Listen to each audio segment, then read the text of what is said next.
ये है दिल्ली दर्पण।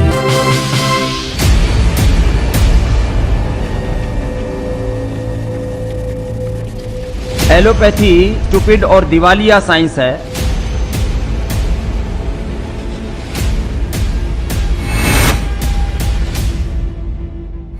नमस्कार, मैं हूं राजेंद्र स्वामी। आप देख रहे हैं दिल्ली दर्पण टीवी। परंपरागत चिकित्सा पद्धति और मॉडर्न चिकित्सा पद्धति के खिलाफ जंग अब और तेज हो गई है।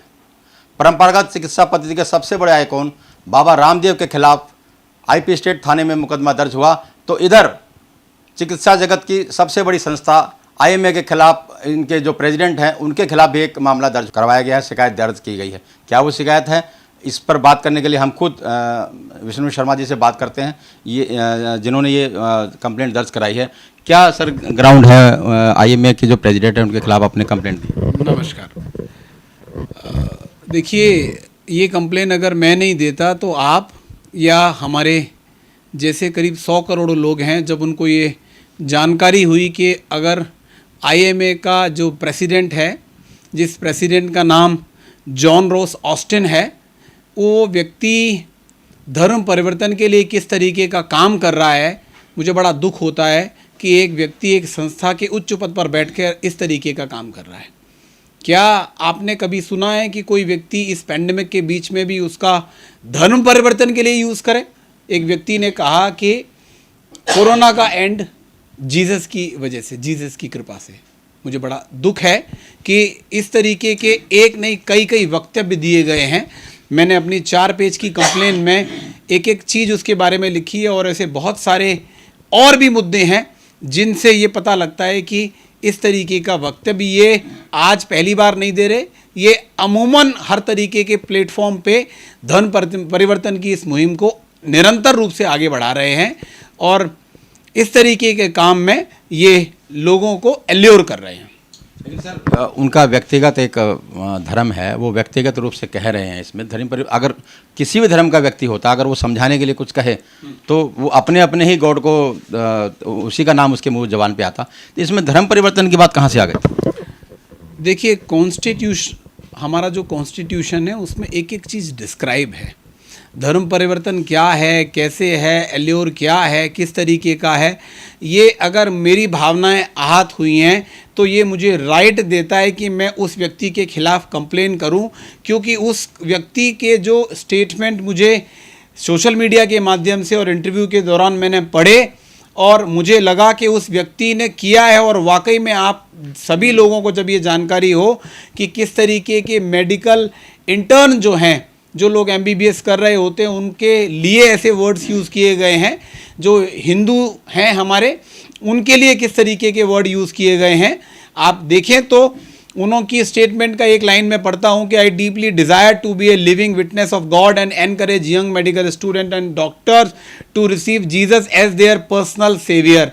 अगर मैं हिंदू हूं और मैं भगवान शिव को मानता हूं तो मैं जीसस को क्यों अपना पर्सनल सेवियर मानूंगा? अगर मैं मोमडन हूं और मैं खुदा पे बिलीव करता हूं तो मैं जीसस को क्यों अपना पर्सनल सेवियर मानूंगा?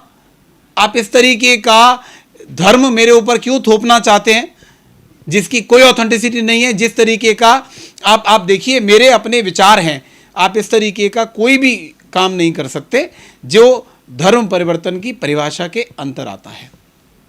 आईएमए के वो प्रेसिडेंट भी हैं, नहीं लगता कि अगर ऐसा कुछ गलत है तो आईएमए को खुद को उनके इस बयान से अलग कर लेना चाहिए या कोई वक्तव्य देना चाहिए?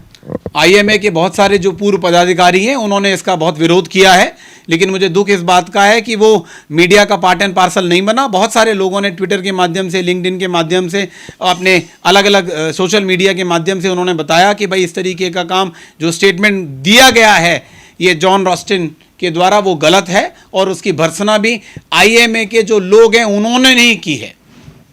लेकिन पुलिस कंप्लेन नहीं दी और ना उन्होंने कोर्ट गए और व्यक्ति को उस पद से नहीं हटाया। हमें इस बात का दुख है कि उन लोगों को अपनी लड़ाई इस व्यक्ति के पद न रहने तक करने चाहिए थी। आप रामदेव जी से भी जुड़े रहे हैं किसी न किसी वैचारिक रूप से, समझिए कैसे भी समझिए। रामदेव जी के खिलाफ मुकदमा दर्ज हुआ बाबा रामदेव के खिलाफ, और अब आईएमए के प्रेसिडेंट के खिलाफ, तो इसको क्या काउंटर नहीं माने हम लोग उनका? किस चीज़ का काउंटर? एक व्यक्ति अगर आयुर्वेद के बारे में 100 तरीके के सवाल उठा रहा है, एक व्यक्ति अगर सिर्फ मॉडर्न साइंस की बात करता है, तो मॉडर्न साइंस का जो प्रयोग हुआ है वो कितने साल पुराना है? 100 साल, 150 साल, 200 साल? आयुर्वेद कितना पुराना है ये हम लोगों को बताने की ज़रूरत नहीं है। ये मेरे पूर्वज और जितने भी हम लोग हिंदुस्तान के लोग हैं वो जानते हैं, और सिर्फ हिंदुस्तान ही नहीं जानता, ऑल ओवर वर्ल्ड जानता है कि आयुर्वेद की क्या ताकत है। और मॉडर्न साइंस ने इस पेंडेमिक के बीच में लोगों की कितनी मदद की है और कितनी सहायता की है। देखिए इस तरीके का जो अभी चल रहा है, अभी लोग पेंडेमिक में, और उन परिवारों से पूछिए जिन परिवारों के लोग गए हैं कि उनको मॉडर्न साइंस की मदद से क्या मिला और क्या नहीं मिला। मैं ज़्यादा चीज़ें नहीं कहना चाहता, लेकिन आप उन परिवारों से आप देखिए लाखों डेथ हुई हैं। आप यदि अगर एक रिसर्च करवाएंगे तो आप जानकारी लेंगे कि मॉडर्न मेडिसिन की वजह से बहुत कुछ गलत हुआ है, और वो गलत वो परिवार वाले बता देंगे कि क्या हम लोगों के साथ गलत हुआ। ये IMA और ऐसी जो भी संस्था है उसने पूरे पेंडेमिक के दौरान कोई भी इस तरीके का काम नहीं किया जो लोग अप्रिशिएट करें। उनके अध्यक्ष के द्वारा कभी भी किसी मेडिसिन के बारे में ये नहीं कहा गया कि रेमडेसिविर का प्रयोग नहीं करना चाहिए, आप इसके पीछे ना भागें, ब्लैक में ना लें। फेविफ्लू की जिस तरीके की क्वांटिटी मैक्सिमम दी गई, स्टेरॉइड्स दी गई, उस तरीके का तब कोई अध्यक्ष साहब का कोई बयान नहीं आया। मुझे इस बात का दुख है कि आयुर्वेद की जहाँ चर्चा होती है, और रामदेव जी ने क्या गलत कहा? रामदेव जी ने वो कहा जो WHO कहता है। WHO कहता है कि कोई भी जितनी भी मेडिसिन अभी कोरोना में दी गई हैं वो सारी की सारी मेडिसिन कोरोना के लिए रिकमेंडेड नहीं है। ये कहना गलत है क्या? मुझे नहीं लगता किसी तरीके की गलती है। अगर देखिए उन्होंने कहा कि भाई इन सारी बहुत सारी मौतों के जिम्मेदार ये मॉडर्न मेडिसिन के जो लोग हैं जिन्होंने ह्यूमन रिसर्च की है, जिन्होंने उन लोगों को इस तरीके की मेडिसिन दी, उनको क्या मतलब है आदमी जिए मरे?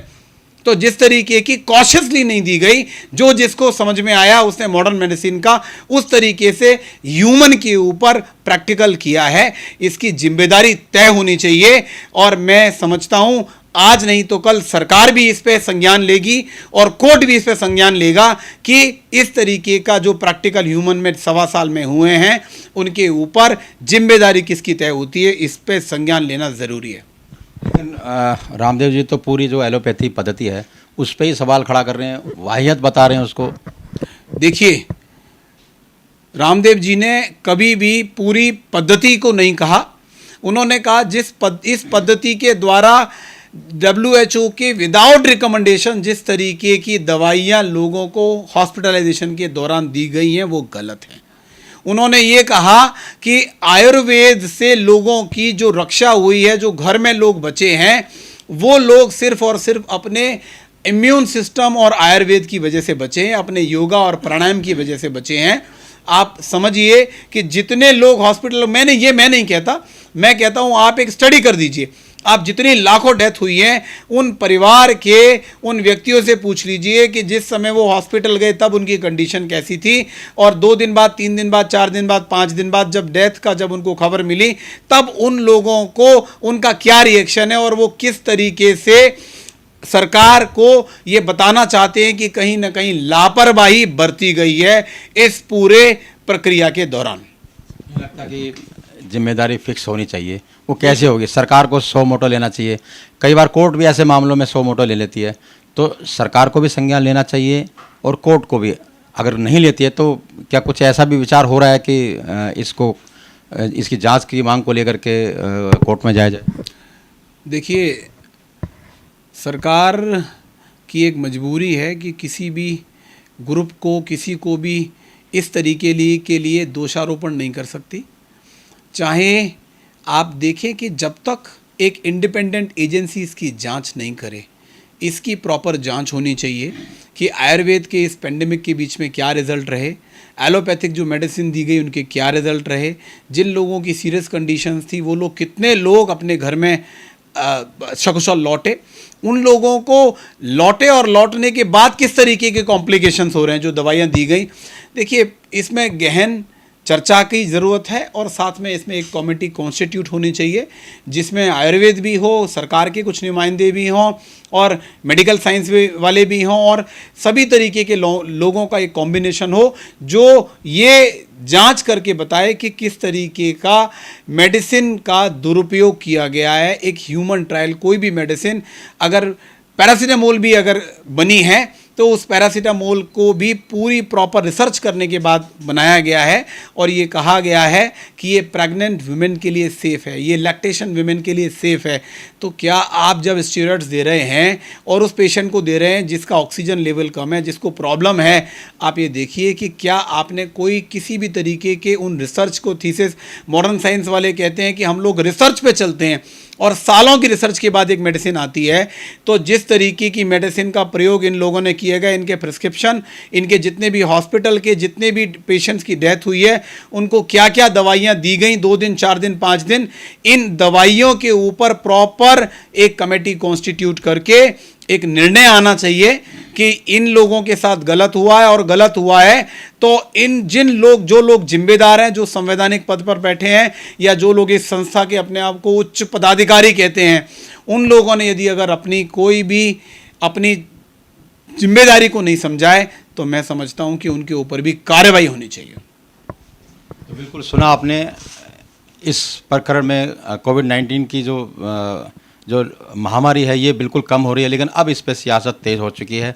कई जगह, कई इलाकों में जो परंपरागत चिकित्सा पद्धति के सबसे बड़े आइकॉन हैं उनके खिलाफ मामले दर्ज हो रहे हैं, तो वहीं जो आधुनिक चिकित्सा पद्धति है उस पर भी बहुत बड़े सवाल खड़े किए जा रहे हैं।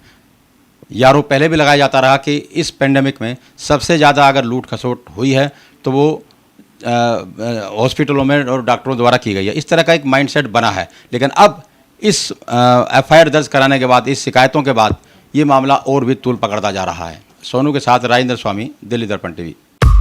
लेटेस्ट खबरों के लिए सब्सक्राइब करें हमारा यूट्यूब चैनल या फिर लॉग ऑन करें www.delhidarpantv.com।